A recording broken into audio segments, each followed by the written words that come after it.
ಯುವಕನ ಚೇತರಿಕೆ, ದೇವಾಲಯದ ಪವಾಡಗಳು ವಾರ್ಷಿಕೋತ್ಸವ. ಬಂಗಾರ ಕೆಂಚೇಗೌಡನ ಅಹಂಕಾರ ಕರಗಿದ. ಮಧ್ಯರಾತ್ರಿಯ ದೇವಿಯ ಸವಾರಿ, ದೇವಿಯ ಕಾಪಾಡುವ ಪ್ರೀತಿ, ಕ್ರೂರು ನ್ಯಾಯ. ಕೆಲವು ವರ್ಷಗಳ ಹಿಂದೆ ಹೊಲ್ಲಂಬಳ್ಳಿ ಗ್ರಾಮದಲ್ಲಿ ನಡೆದ ಘಟನೆ ಇದು. ಒಬ್ಬ ಯುವಕ ಒಂದು ದಿನ ದಾರಿಯಲ್ಲಿ ಬರುತ್ತಿರುವಾಗ ಬಿದ್ದ ಪೆಟ್ಟಿನಿಂದ ಅವನು ಅಸಹಜವಾಗಿ ವರ್ತಿಸಲು ಆರಂಭಿಸಿದ. ತಂದೆ ತಾಯಿ ಆತಂಕಗೊಂಡರು. ಯಾರು ಎಲ್ಲಿ ಹೇಳಿದರೂ ಅಲ್ಲಿ ಕರೆದೊಯ್ದರು.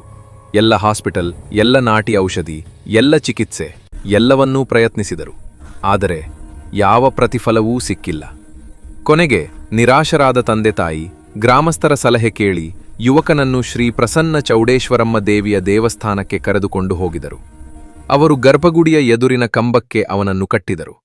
ತಂದೆ ತಾಯಿ ದೇವಿಗೆ ಮನವಿ ಮಾಡಿದರು. ತಾಯಿ, ನಮ್ಮ ಮಗನನ್ನು ಉಳಿಸು. ಅವನಿಗೆ ಹುಷಾರಾಗ್ಸು. ಅಮ್ಮ, ನಮ್ಮ ಮಗುವನ್ನು ಕಾಪಾಡು. ಇದೇನ್ ಶಿಕ್ಷೆ? ಹೀಗೆ ಹೇಳಿ ಕಣ್ಣೀರಿನಿಂದ ಮನೆಗೆ ಹಿಂದಿರುಗಿದರು. ಮುಂಜಾನೆ ಊರೇ ಬೆಚ್ಚಿ ಬೀಳುವ ಪವಾಡ. ಮರುದಿನ ಮುಂಜಾನೆ ದೇವಸ್ಥಾನದ ಬಾಗಿಲು ತೆರೆಯುತ್ತಿದ್ದಂತೆ ಗ್ರಾಮಸ್ಥರು ಬೆರಗಾದರು. ಕಂಬಕ್ಕೆ ಕಟ್ಟಿದ್ದ ಹುಡುಗ ಸಂಪೂರ್ಣವಾಗಿ ಸರಿಯಾಗಿ ದೇವಾಲಯದ ಹೊರಗಡೆ ನಗುತ್ತಾ ಸಂತೋಷದಿಂದ ನಡೆದುಕೊಂಡು ಬರುತ್ತಿದ್ದ. ಅವನ ಮುಖದಲ್ಲಿ ದಿವ್ಯ ಶಾಂತಿ, ಶರೀರದಲ್ಲಿ ಯಾವುದೇ ಅಸಹಜತೆ ಇಲ್ಲ. ಹಿಂದಿನ ಮಟ್ಟಿನ ತೊಂದರೆಗಳು ಯಾವುದೂ ಇಲ್ಲ. ಎಲ್ಲವೂ ಒಂದೇ ರಾತ್ರಿಯಲ್ಲಿ ದೇವಿಯ ನೆರಳಲ್ಲಿ ಮಾಯವಾದಂತೆ. ಗ್ರಾಮಸ್ಥರು ಓಡಿ ಬಂದು ನೋಡಿದಾಗ ಎಲ್ಲರೂ ಒಂದೇ ಮಾತು: ಚೌಡೇಶ್ವರಮ್ಮ ದೇವಿ ಈ ಹುಡುಗನಿಗೆ ಮರುಜನ್ಮ ಕೊಟ್ಟಿದ್ದಾಳೆ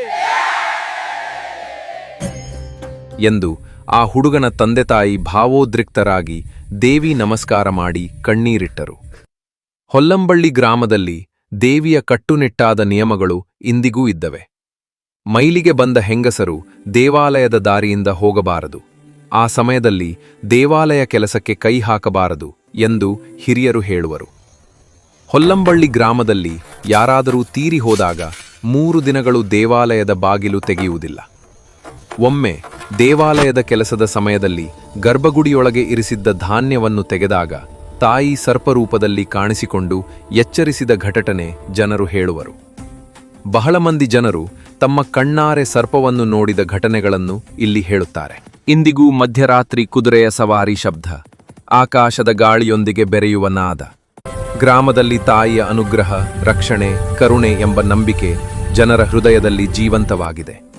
ಪೀಳಿಗೆಗಳಿಂದ ಕೇಳಿ ಕೇಳಿ ಬಂದ ಈ ಕಥೆಯನ್ನು ಇಂದಿನವರೆಗೂ ಗ್ರಾಮಸ್ಥರು ಗೌರವದಿಂದ ಸಂರಕ್ಷಿಸಿರುವುದು ದೇವರ ಅದ್ಭುತ ಶಕ್ತಿ ಮತ್ತು ಭಕ್ತರ ನಂಬಿಕೆಯ ಸಾಕ್ಷಿ.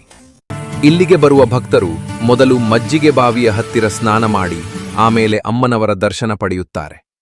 ಹೊಲ್ಲಂಬಳ್ಳಿಯ ಶ್ರೀ ಪ್ರಸನ್ನ ಚೌಡೇಶ್ವರಮ್ಮ ದೇವಿಗೆ ದಿನನಿತ್ಯ ಪೂಜೆಗಳು ಮತ್ತು ಭಾನುವಾರ, ಮಂಗಳವಾರ ಮತ್ತು ಶುಕ್ರವಾರ ಅಭಿಷೇಕ ನಡೆಯುತ್ತಲೇ ಇರುತ್ತದೆ.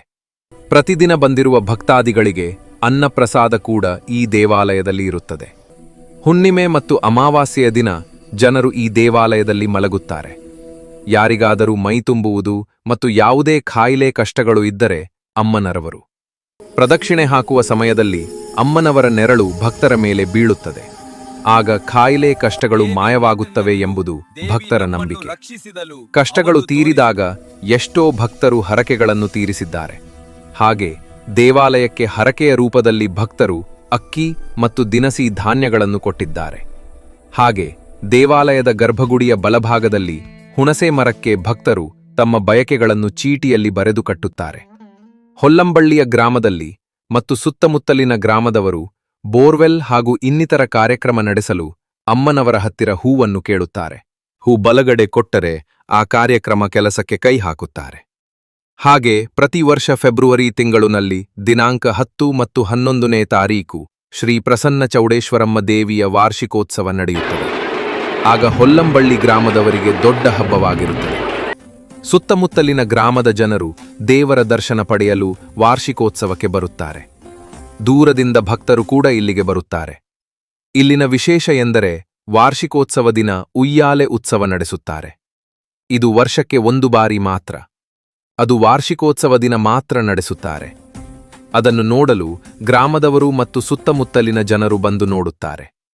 ಹೀಗೆ ನಾಚಪ್ಪನಿಂದ ಆರಂಭವಾದ ಚೌಡೇಶ್ವರಮ್ಮನ ಮಹಿಮೆ, ಬಂಗಾರ ಕೆಂಚೇಗೌಡನ ಉದಯ ಮತ್ತು ಪತನ, ಕಳ್ಳನಿಗೆ ತಾಯಿಯ ದಂಡನೆ ಮತ್ತು ಕರುಣೆ, ಮಜ್ಜಿಗೆ ಕೊಳದ ನಿರ್ಮಾಣ ಮತ್ತು ಗ್ರಾಮವನ್ನು ರಕ್ಷಿಸಲು ಪ್ರತಿದಿನ ರಾತ್ರಿ ತಾಯಿ ಮಾಡುವ ಪ್ರದಕ್ಷಿಣೆ ಇವೆಲ್ಲವೂ ಈ ಗ್ರಾಮದಲ್ಲಿ ಸತ್ಯ ಘಟನೆಯಂತೆ ಪೀಳಿಗೆಗಳಿಂದ ಕೇಳಿಬರುತ್ತಿರುವ ಅಮೂಲ್ಯ ದೈವಚರಿತ್ರೆ.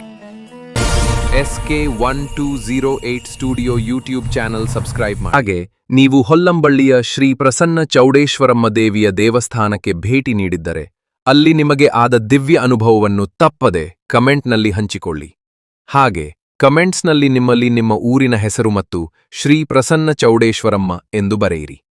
ದೇವಿಯ ಕೃಪೆ ಎಲ್ಲರ ಮೇಲೂ ಇರಲಿ.